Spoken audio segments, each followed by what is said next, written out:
Hey guys, welcome to the show, and this is Matt's Madness. Welcome to the live Raw review, and now live on YouTube. We're gonna have to see how that turns out because I've never done this whole streaming on YouTube live thing. There's like a 5 second delay, so I'm watching myself 5 seconds ago, which is odd. Nonetheless, hopefully this stream works. Hopefully you guys are able to see and hear me okay. I don't know if it's an actual live stream on YouTube or if it just records it live and then posts it after. I don't know, but this is kind of a trial run. We'll have to see how it goes. But there is a lot happening in the world of WWE. Obviously, the whole Roman Reigns suspension, and we're going to get into not too much of that, although WWE did do a very good job of actually owning it, which I didn't think they would do. I thought they would avoid it, pretend it didn't happen, and just kind of move on with things, but they really didn't. They took it and used it to their advantage, which, hey, I give them all the credit in the world because that is not an easy thing for them to do, but it worked out well. I think it worked out very well for them. And again, Reigns is still in the triple threat match, which was almost a fatal 4-way / fatal 5-way, and it remains. The Shield triple threat remains. Smart move by WWE. You can't put all the big stars in one match and then leave the rest of the card, barren. You need to have them separated, and AJ Styles and John Cena both have an unresolved issue that I think will go another couple of matches, probably culminating at SummerSlam, as I figured this would be a 3-match series, and we'll get Chapter 2 this Sunday, in a couple weeks. So just kind of, again, if you haven't joined me before, this is the Matt's Madness show, and what this is about wrestling. My podcast on Thursday / Friday. I haven't really stuck to a day, but I do 2 podcasts a week, and the second one's on fitness. So if you're interested in such things, definitely join me. And I'm also live on YouTube for the first time, as I mentioned.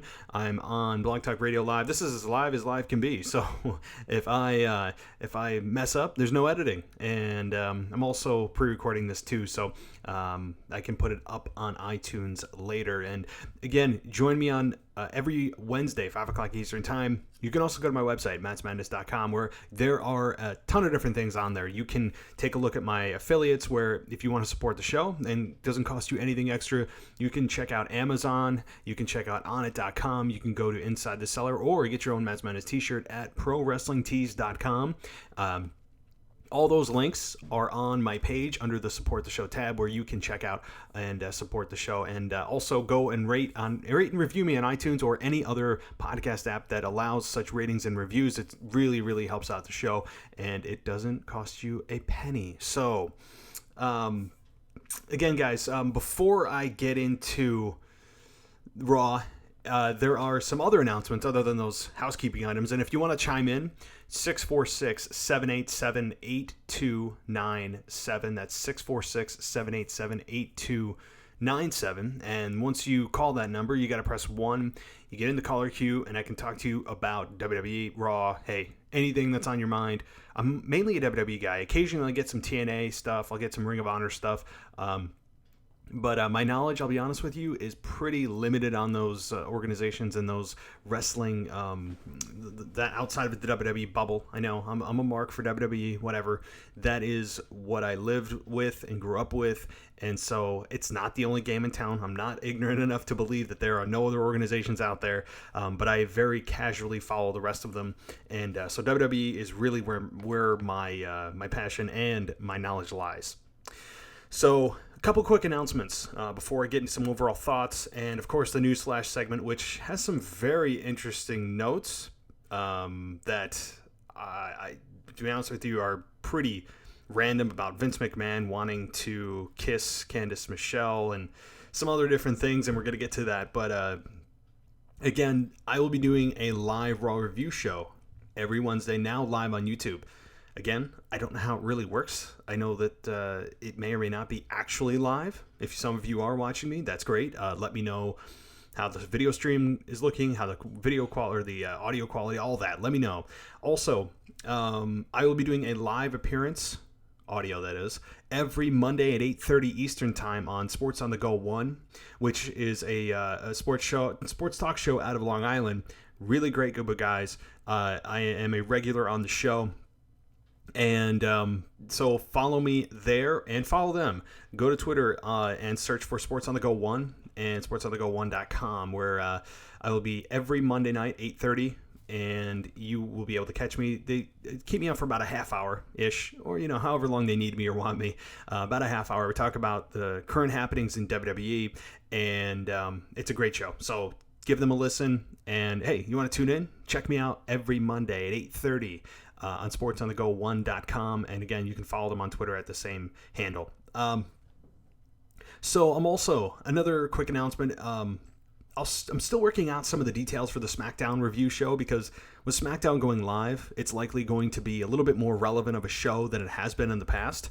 I don't think you're going to see storylines that have zero progress or are just kind of the runoff from Raw. I think SmackDown's going to be a legitimately star-driven show, and so I need to adjust accordingly. And I know I've kind of told you guys that what I'll be doing, or I haven't really told you, but I said that there's something coming up. I still don't have all the details, but I'll tell you this, that there will be more than one live show for SmackDown or for WWE during the week, which means I'll have to have 2 wrestling shows during the week and my usual fitness whenever I can fit that in.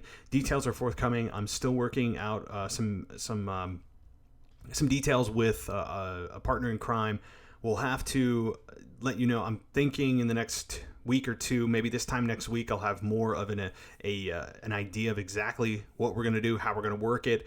And I know with Tuesday being live, Wednesday's the show that I typically do for Raw. It could be an all-encompassing show, but I think that would be, oh my God, it would be a 2.5-hour show. It's just too much. I think if we break it out, works much better. Plus, you don't have to hear me for that long. You get to hear a different voice, a different perspective, and not agree with everything I have to say. So take a listen for that. That is forthcoming, and so I may be having a co-host for the SmackDown, or I may be co-hosting on another show for SmackDown. One way or the other, you're going to get to hear my thoughts on SmackDown every week. And again, stay tuned. So again, guys, the Monday Night Raw was... I'll tell you this. I think Raw was... I don't think it was a throwaway show. I think it started out actually very good, and actually in a way that I didn't expect it to, with Seth Rollins owning, or WWE really, owning the whole Roman Reigns scandal, whatever you want to call it. They didn't outright say that he was suspended for a drug violation, but they owned it, and they tried to make it a shoot work interview or a promo by Seth, which only became much more obvious that it was a total work when he had the production crew on cue tell them to put up Roman Reigns' tweet. Anyway, I do appreciate the fact that they even bothered to do this and didn't just try to bury it in some awful way. And so props to them for that. I think it worked well. New Day and Xavier, that is another story coming out of Raw. I think one of the bigger stories with Xavier, to me, is the most intriguing part of that entire feud that would have otherwise been a clash of personalities that just didn't have any connection there. And I think Xavier could be that link between the two groups that have really just... It's almost like they have no business being together, because their personalities and their gimmicks are just on such extreme ends of the spectrum. But Xavier is clearly teasing or hesitant to really antagonize the Wyatt family. And does that mean he joins? Maybe it's a setup by New Day. Maybe Xavier is the one being the smartest guy in the room.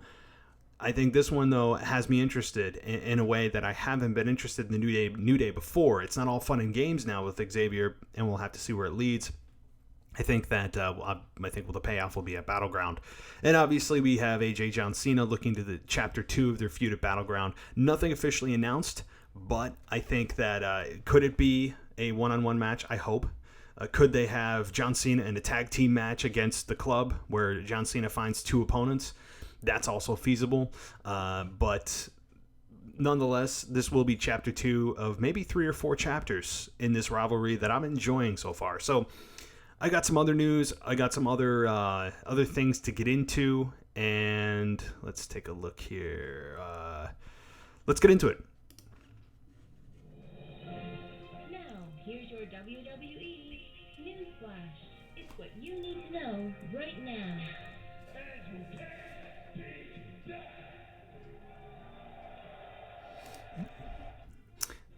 All right, so what's going on right now? Okay, first of all, I know that you guys have heard about this rumor going around that there's going to be two champions, one on Raw, one on SmackDown. And if you guys paid attention on Raw, it was pretty obvious that they seem to have adjusted the terminology for the Raw, the Raw terminology for the championship. You had them call it the WWE Champion, so it's maybe signaling a split in belts.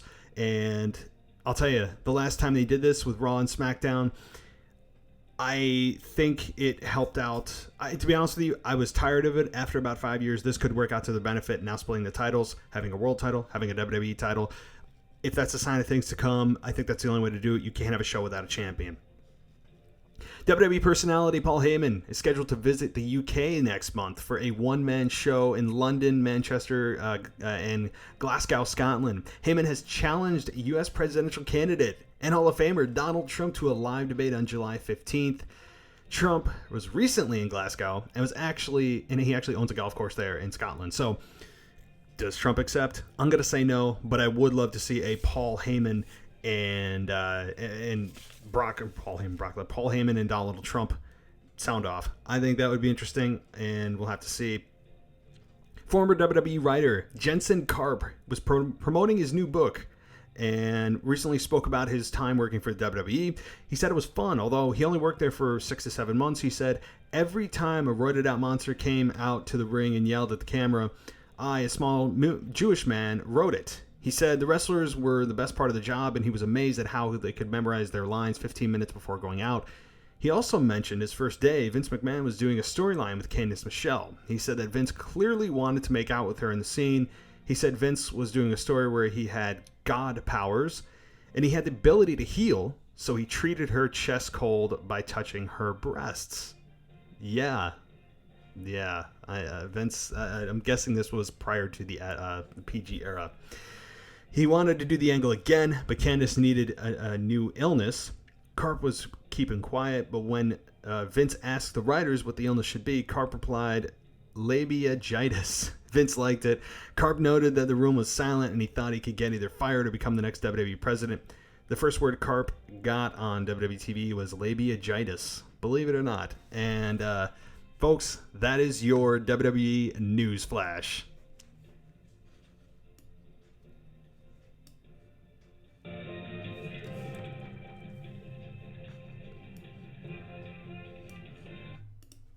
All right, let's get to the actual Monday Night Raw, because that's what we're here for. That's what this is all about. And you can join me, 646-787-8297. If you called in and you're listening, press 1, and we will talk about Raw. We'll talk about the draft, which, I'll tell you this. And I briefly touched on the draft, but you would think that WWE would be making a much bigger deal about this draft. It's almost an afterthought. They have the SmackDown and Raw, I guess, podiums on stage every single week, but there's no use for them. It's just there as a symbolic reminder of what's coming up. I don't exactly understand what WWE has in mind for the draft as far as bringing in prior stars. I would assume and hope that they decide to bring in major former stars. I know Kurt Angle has been the rumor over the last month, but in a recent interview, he has also noted that he will probably not be back to WWE until early next year, maybe in time for WrestleMania. Hey, and I'm going to Mania, so if that's the case, Angle, listen, please, come back WrestleMania 33. Orlando is the place to be, so keep that in mind. As if he's listening to this. So anyway, I think WWE needs to make this feel bigger. They haven't reminded me on Raw exactly what this means to the stars. The wrestlers haven't mentioned much about the draft. I mean, you have New Day who briefly mentioned that what if they get split up? It just hasn't had that sense of urgency or importance that it should. It's the damn draft. This is a I don't want to say life altering. That's not the right word. It's a career altering decision and crossroads for the talent. So why aren't they discussing it more? Why aren't they bringing this up in storylines?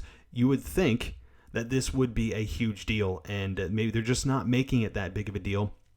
It's more about Shane and Stephanie, who are bickering over who's going to run Raw and SmackDown rather than the talent, which is what it's really about, not who runs Raw and SmackDown, okay? And my God, I am hoping it's not Stephanie McMahon. She needs to just vaporize for the next year, okay? I don't need to see Stephanie on Raw. I don't need to hear her soul-crushing music. And I don't need to hear her voice that just sucks the air out of the room. And it is more about, seems to be putting her over than the talent, which, again, I think we've seen enough of Stephanie. We've seen enough of the heel authority figure. It's time to move on. Give us a neutral authority figure. Even give us a babyface, okay?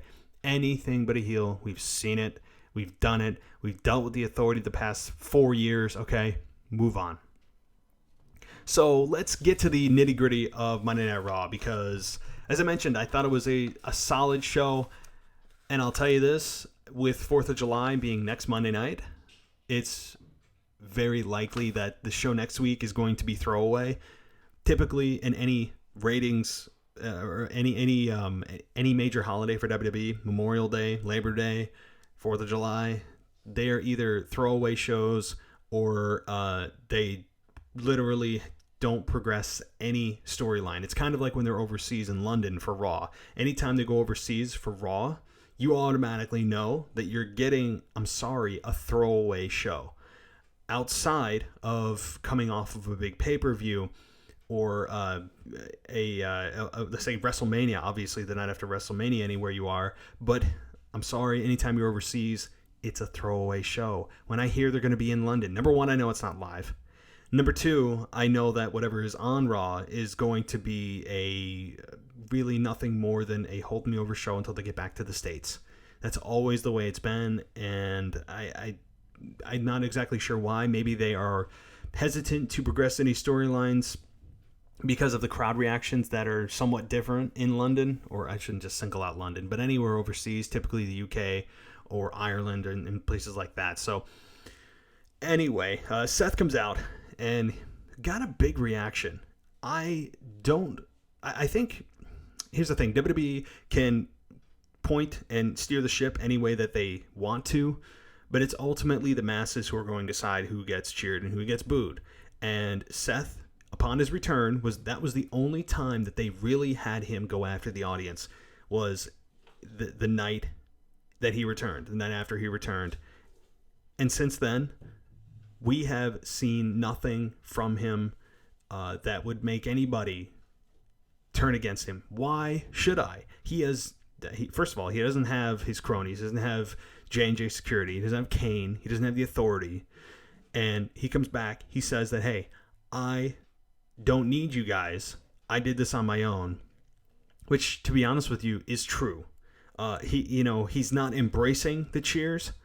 He said, you can cheer me, you can boo me. He's not embracing them, but he said he did this on his own, and he doesn't need the fans anymore, or never did, and he doesn't now. But you think about it, it's true. So now that he's still on his own, and he is lighting it up in the ring, and he has shown in the past that he can go, and he hasn't done anything really to make me dislike him. You have specials on him on the network. You have his promos that really are more like the top guy than having him be that sniveling heel that he was before he left. So you can't tell me that this guy is not a face. It's not even a question. He's respected. The fans know he can go inside the ring. He makes anybody look good. He continuously puts on good matches. He has solid logic behind his promos. And outside of that heelish promo upon his return, he's done nothing to make me dislike him. So ultimately, the fans will accept him, and they're going to cheer him, I think, no matter what WWE does. I don't know when they're going to learn that when the fans want somebody, there's really not much you can do to change their minds. And the WWE has educated the audience to be able to control the product. And why shouldn't they? They're the consumer. I just don't understand why there is such an uphill battle with Roman Reigns either. Roman Reigns has been the pet project of Vince McMahon. And ever since his debut in The Shield, he has been protected, obviously. We've gone over this. It's well documented that his weaknesses were hid in The Shield, which made him kind of mysterious. He was the muscle of The Shield. He was the guy in The Shield. He was really the next handpicked guy to be the heir apparent to John Cena. And Vince, come hell or high water, has been so far hell-bent on making Roman Reigns that next guy. And I think now you reach a point where if they don't turn him heel upon his return now, they're never going to, or Vince is never going to do it, because you have him coming off of an embarrassment to the company, which now you can say to your sponsors, this guy should get booed. Why still put him in a position to be that guy? This is the best time to do it. You have now the younger fans who were supporting him. You have, the fans that did have a reason to like him go, oh, well, wow. Yeah, no, I mean, look what he did. And you can say, oh, everybody makes mistakes, and they tried to push that point home with Dean Ambrose's promo, but he's in a position where he shouldn't make that mistake. That's a bigger mistake than most people make, okay? That's not just like a brush it off kind of, oh, I'm sorry. No.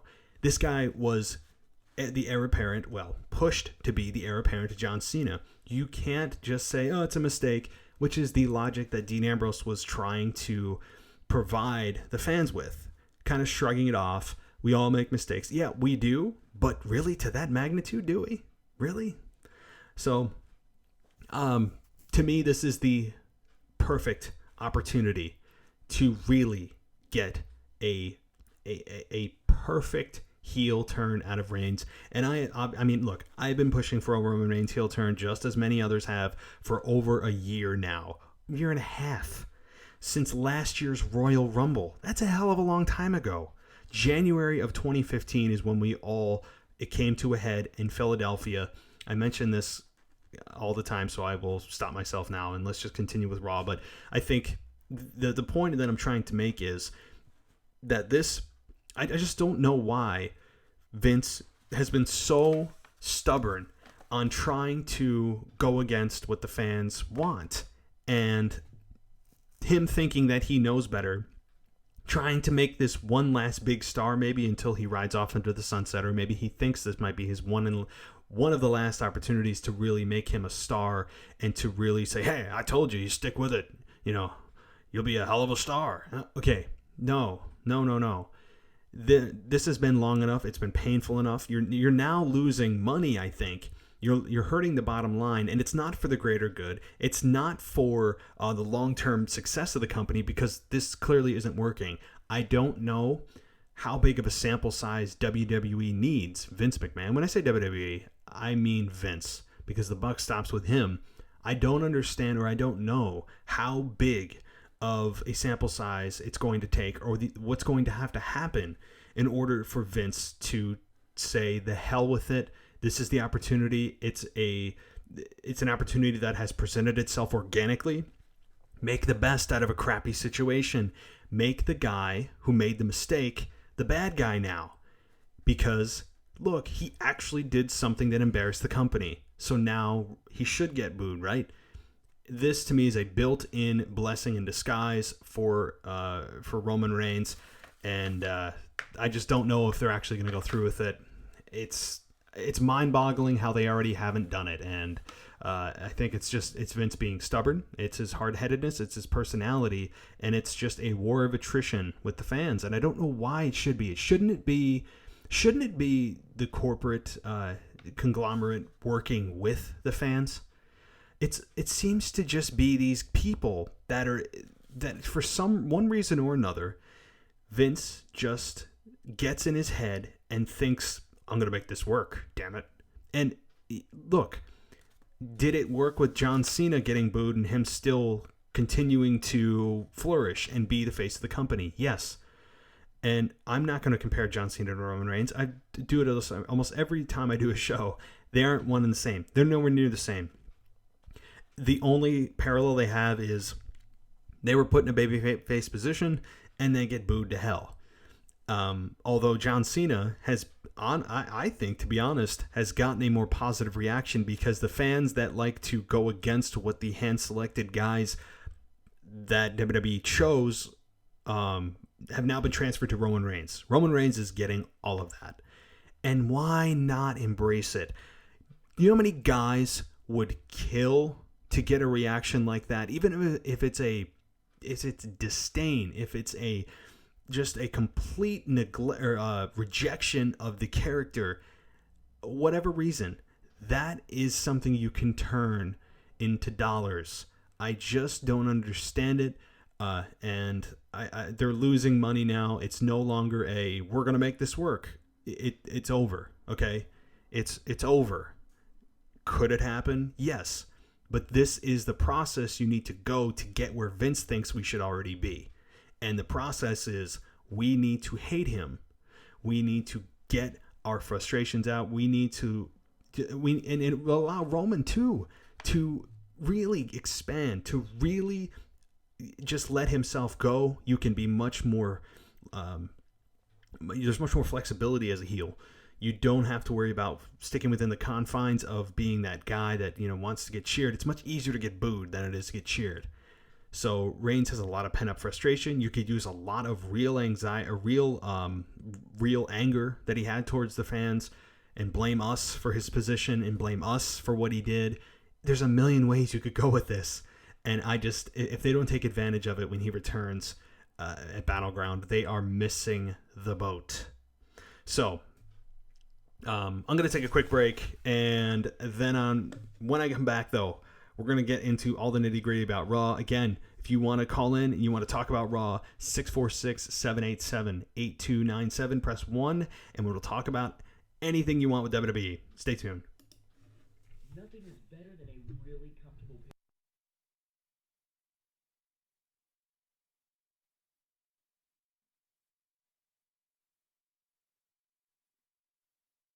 five-pocket denim jeans, but with a much softer feel and stretch appeal with an expandable waist. They are made from custom cotton fleece. These are jeans you can wear anywhere and look great in too. They are great for so many occasions. It's the look you deserve with the comfort you crave. Squat Sponge has combined the comfort of sweatpants with tailored sizing to give you enjoyable quality and style in an amazing pair of jeans.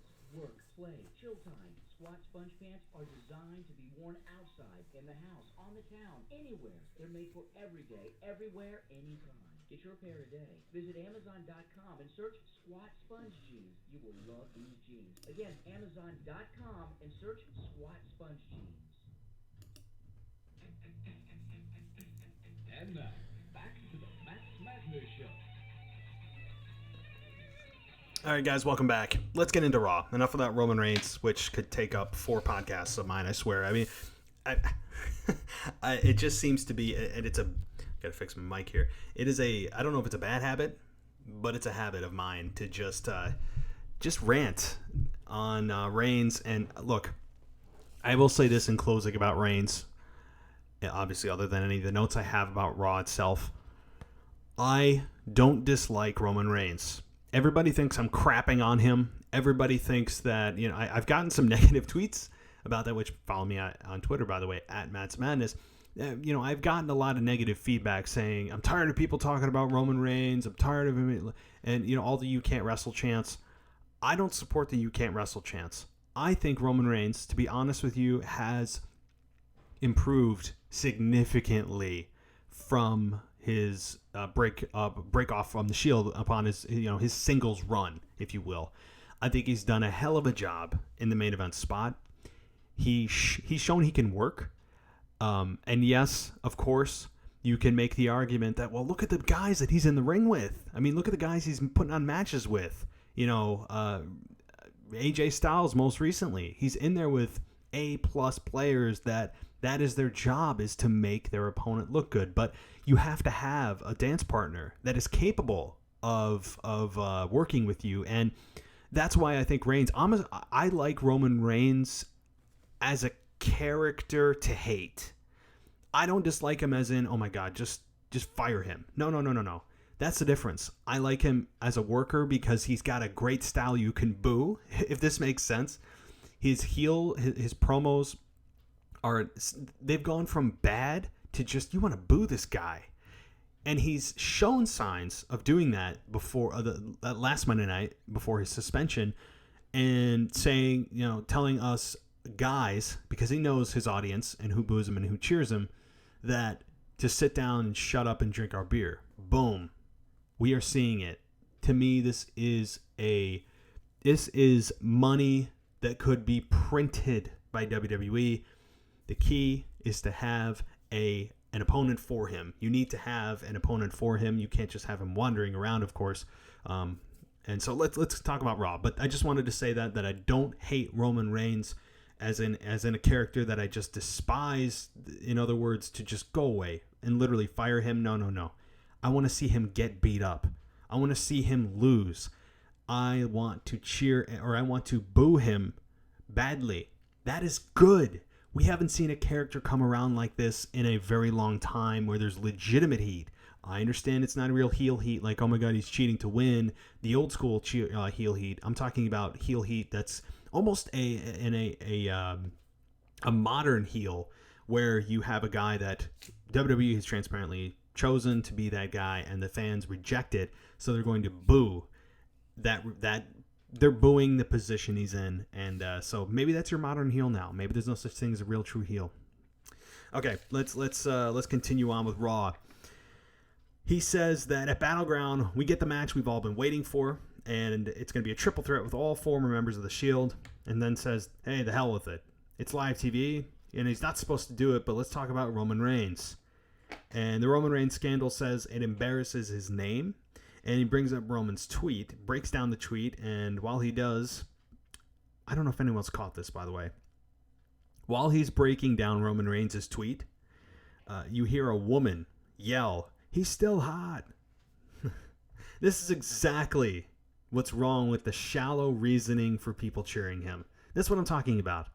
There was a famous sign in the crowd, the audience, I don't know, a number of months ago, where we came here to boo Reigns, and it said, but my wife is here to see Roman Reigns, and I don't know why. I think that says it all. And I'm not tearing down the female fans of wrestling, but many times you have, and let's be honest, the demographic for wrestling fans is a majority of males 18 to 35, right? Or whatever the demo is. And so when you have a female fan, typically, I'm not saying all, you have some very hardcore, ardent, smart fans that are female, but typically if you have a guy that's bringing his wife or dragging her along to a show, she knows, very basics about what's going on. And so she will cheer typically who looks good, right? And so this is the kind of stuff that I'm talking about, of why a lot of the women cheer for who they do, and they don't understand maybe the inner workings of a more passionate fan. And it just seems to be, and you listen to the cheers, I'm not making this up or being sexist. I'm saying if you listen, it's very clear who's cheering for Reigns and who's not. So that's a fact. And I'm not saying all women cheer for Roman Reigns just because he's the good looking guy, but I'm saying I would say that there is a significant portion that do, and only because of that, which is all that's the point I'm trying to make. So I don't know if anyone else caught that, but I thought that was worth noting. And so he says that Roman can own it all he wants, but Rollins says that he owns Reigns, and that we shouldn't give Reigns a second chance, and the right thing to do would be to take him out of the main event. Ambrose comes out and asks if this is really about Roman, or this is about him having this, and he holds up the belt. He said that Roman made a mistake, and we all make mistakes, which I addressed earlier, which I think is a kind of a load of crap. AJ Styles comes out, says at Battleground it should be a triple threat match, but him in Roman's place. The crowd was chanting yes for this, and to be honest, that would have been a hell of a match. But I think the Shield triple threat has much more. I think it has much more value to it because of how long we've been waiting for it. And who knows, with the brand split, the next time that these three will be able to even have a triple threat. So I think this is the time to do it. It's not now or never, but it's now or a long time from now. That's how I look at it. And I think that's how WWE looks at it, which is why they didn't wait for SummerSlam, because the draft is before SummerSlam. So, where am I here? I'm looking at my notes and getting lost. He said, okay. The crowd was chanting yes for that, and John Cena then comes out and he lobbies for a fatal 5-way. Steph comes out and there's soul-sucking music and says that what happened with Roman was an absolute embarrassment, but what's even more of an embarrassment is that Dean is the WWE champion. She makes Seth versus Cena and AJ versus Ambrose later that night, and if they both win, they are added to the match at Battleground. Which, to be honest with you, this is probably the best thing they could have done with the whole Roman Reigns scandal, is to make this into a Raw story and leave everything unchanged, but it's a show that has a built-in story from real life stuff. Imagine when stuff is good, it's usually from a real life or something rooted in real life drama. Okay, Sasha and Paige versus Dana Brooke and Charlotte. And as I flip my page here, that's what the page crunching is. Paige gets the win with the bank statement on Brooke. Keeping the interaction limited between Charlotte and Sasha is the smart move here. It's not time for these two to really square it up. You need to tease it for a few weeks, have the heel back off, tag in her partner whenever Sasha comes in the ring. Sasha needs to face Dana. She doesn't need to face Charlotte right now. That needs to happen at the pay-per-view. That's why you want to get the pay-per-view. That's why you want to get the network, is to see these two go at it. So if you have them on Raw every week wrestling each other, well, it's not really that special, is it, when they actually do square off and Charlotte's forced to face Sasha?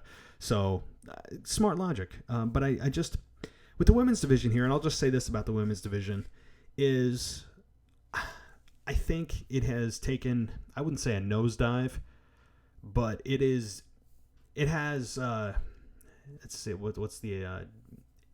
going down, and I'm not yelling timber. Okay. It has decreased in, I don't even know the word I'm looking for. Decelerated is probably the best word. It has it's lost a lot of its steam.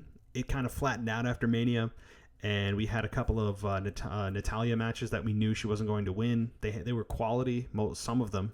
I think their best match was actually at Roadblock. And then you had a couple of other matches with Charlotte and Natalya that were really nothing more than how is Natalya going to lose?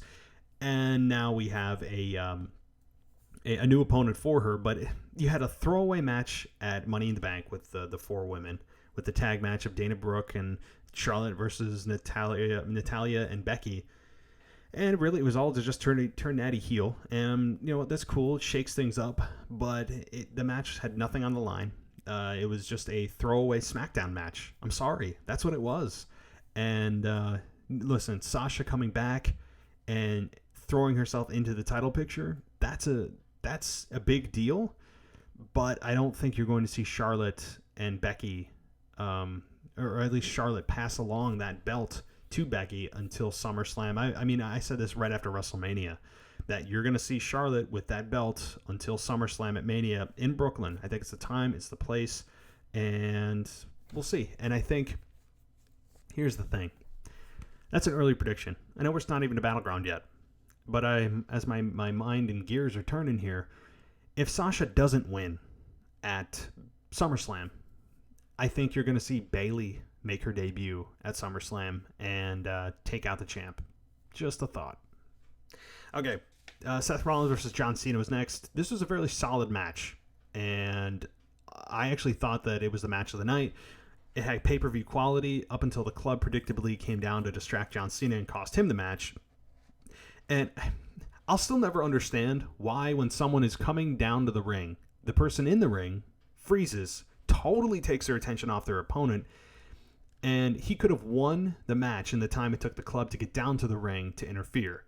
He could have had made Rollins tap in that time. Nonetheless, it's a smart choice, having separate matches rather than putting all their eggs in one basket. As I said, it would have been a very thin, star-powered lineup if it had just been all those five guys in the same match. Although intriguing to me, it just would have been a cluster to me. And triple threat with the Shield, smart way to go.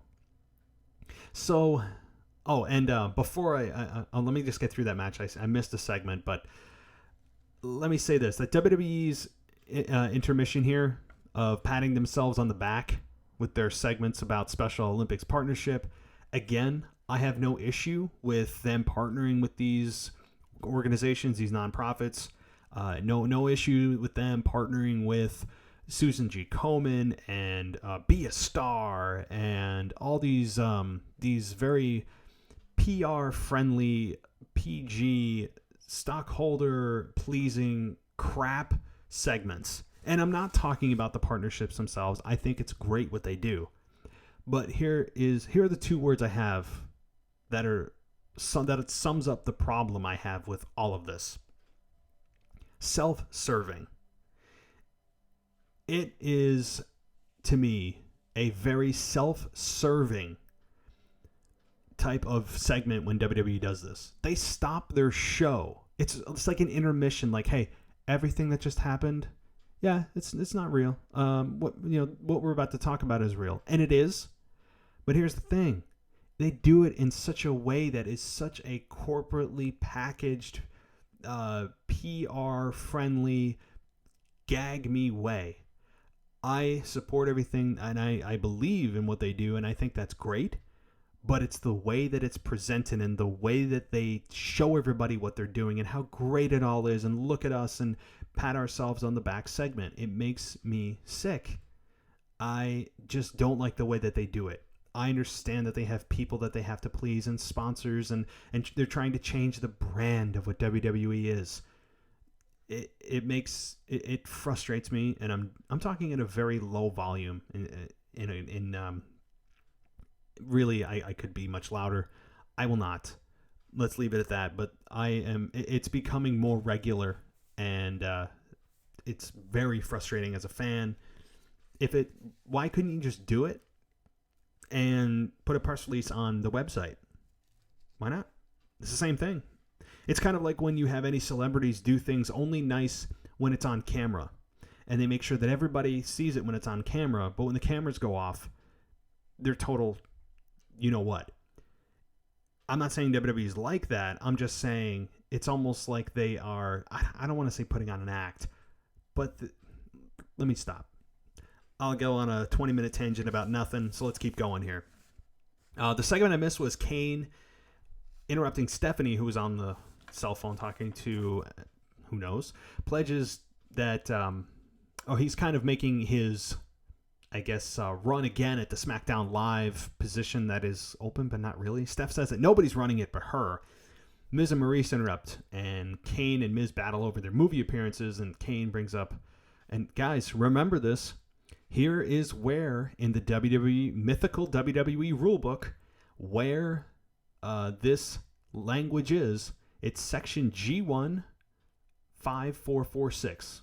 So mark it down that if a champion doesn't defend his title within 30 days, he or she risks, if I can speak, relinquishing it. He said he'd book a title match tonight, and Steph makes a title match against an unnamed opponent. So I guess, guys, when it's convenient for the story, they bring back this 30-day title rule that otherwise gets ignored.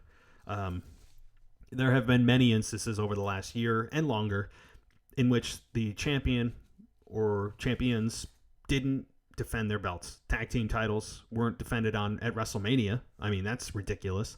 So shouldn't New Day essentially have been stripped of the belts? I mean, you have pay-per-views where, Charlotte didn't defend her belt at the last pay-per-view, although I did calculate that and it was 29 days. So, there are periods of time where you have belts not defended that are over 30 days. So I'm assuming that it's just when it's convenient, this rule is enforced, and when it's not, it is just turn the other cheek type of approach. All right, we have the Sami Zayn and Kevin Owens segment on the highlight reel, and Sami says that this rivalry became an obsession, and they are ruining their careers, and that they need to put an end to this at Battleground.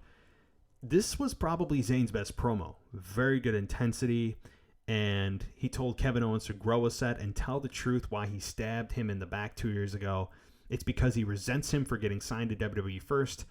Kevin Owens says he did it because it was the right move for his career. He accepts Sami's challenge for Battleground, and Jericho gives us the gift of Jericho. And they both kick Jericho in the face as Kevin Owens walks off. This was a really good promo here. This is probably the best promo segment of the night.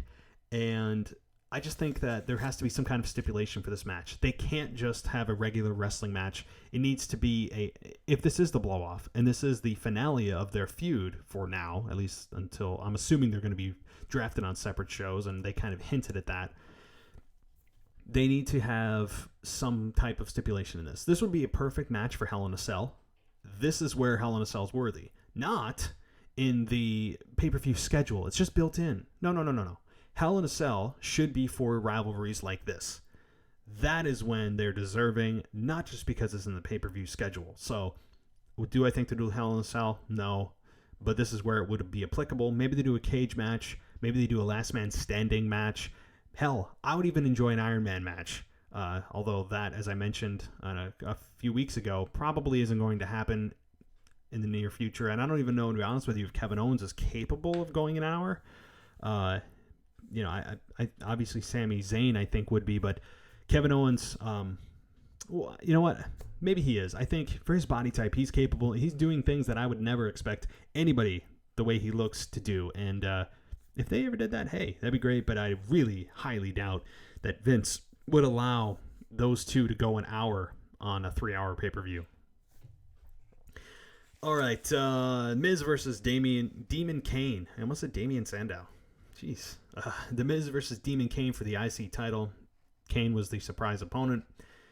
And at first, to be honest with you, I actually thought Maurice was legitimately injured. And she ends up getting counted out after Miz comes out to tend to her. She ended up telling Miz that she feigned the injury. Hey, she did a good job. I think she sold it up until the Miz went out and tended to her rather than having referees immediately come down and help her. That would have told me that's a real injury if Miz just kind of ignore it. But for a moment, they had me going for about 10-15 seconds that it was a real injury. So, hey, I enjoyed it. I think that was a good job for these two. Here's what I'm not looking forward to. I'm not looking forward to if this rivalry between Kane and The Miz continues. It's not. First of all, it's a cold rivalry. Kane is I hate to say it, he's kind of a dead character unless he's involved with The Undertaker. You have the Intercontinental title that is really collateral damage in this whole thing, and that's unfortunate because you had Daniel Bryan as the guy who really began to elevate it after he won it at WrestleMania 31. And now you have, obviously, The Miz and Maurice, who I think they're a good team, and I hate to see the belt be collateral damage in this whole thing and lose value. So, okay, the New Day segment was next. They come out dressed like the Wyatts. Xavier tries to wrap up the segment after Big E and Kofi continue to really antagonize the Wyatts. Of course, the Wyatts come out and say that while the New Day tells us what we want to hear, they're here to tell us what we need to hear. After Big E and Kofi tell Bray about what the power of positivity is about, Bray asks, "What about you, Woods?" Xavier just kind of stares off again at Wyatt, teasing a turn at Battleground, or this could be just a setup for New Day outsmarting the Wyatts, which is very possible. I think this could go either way. Either way, I'm intrigued. That's the key. I don't know what they're doing, but I'm intrigued in it. I'm watching it. That is what matters. So, then we have the main event, AJ Styles and Dean Ambrose. I thought this was a good match. The club comes out to help AJ, and Cena predictably comes out to even the odds as Ambrose hits Dirty Deeds for the win. Rollins pedigrees Ambrose as the club beats down Cena on the ramp. Rollins then hits a second pedigree as he holds the belt up, and triple threat match stays intact as it should. It's going to be interesting to see exactly who the crowd, tends to back. Would it be Rollins or would it be Ambrose? At Battleground, it's clearly not going to be Roman Reigns. I think he's playing the perfect heel in this situation. And as I mentioned, WWE has a heel turn, a money heel turn on a silver platter. All they have to do is sit down and eat it. And that is what I hope they do. Just, it's over, right? It's over, Vince. All right. Guys, thank you for joining me. If you have any last minute questions or comments, I do have the chat room open. You can also email me, and I have an email address that many of you may or may not know. It's questions@mattsmadness.com. You can also tweet me at mattsmadness, and you can also find all of my shows on iTunes, on Spreaker, on SoundCloud, really any podcast app that you can think of. I'm probably there. If I'm not, let me know, because I should be. So, also, one last thing. If you haven't checked out my Fiverr gig, I've added a couple of new gigs. It's fiverr.com, Fiverr.com, and search for Matt3166. On that link, you can look and see all my gigs. I added a fitness gig. I've added gigs to my promotion on my podcast, which many people I've worked with have ads on this podcast, as you heard earlier. That was a Fiverr gig. And so it really is a great way to reach an audience. Or if you want to get in shape, there's a gig on there too where I can give you my exact plan that I used for losing 50 pounds. If you are interested in checking out any of that and you're like, what the hell's the address? Go to my Twitter profile at Matt's Madness. It's right in my profile description. So with that being said, guys, I hope that the YouTube live feed worked well. I didn't see any issues on my end, at least. Hopefully the quality was good. Hopefully the sound is good. Hopefully you guys enjoyed it, because this was a first. I'm trying to stream on multiple platforms as I do the show. And hopefully it wasn't, there was no technical issues, as I know there can be oftentimes. So again, follow me on Twitter, go to my website, and support the show. Rate and review me. That is the best way to help out the show. And I guess I'll see you guys back probably, depends on my schedule, but either Thursday or Friday when I come back and talk about fitness, unless, of course, there is a breaking news story with WWE. In that case, like a Roman Reigns suspension or Daniel Bryan retirement. Those are special occasions when I'll come on and actually do a show that I just can't tweet out. There's just too much to talk about, and a lot of times you have people who want to get their opinions out there too, and that's what this platform's for. So, all right, I think I'll end it here, and if you guys have anything else, feedback, send it to me.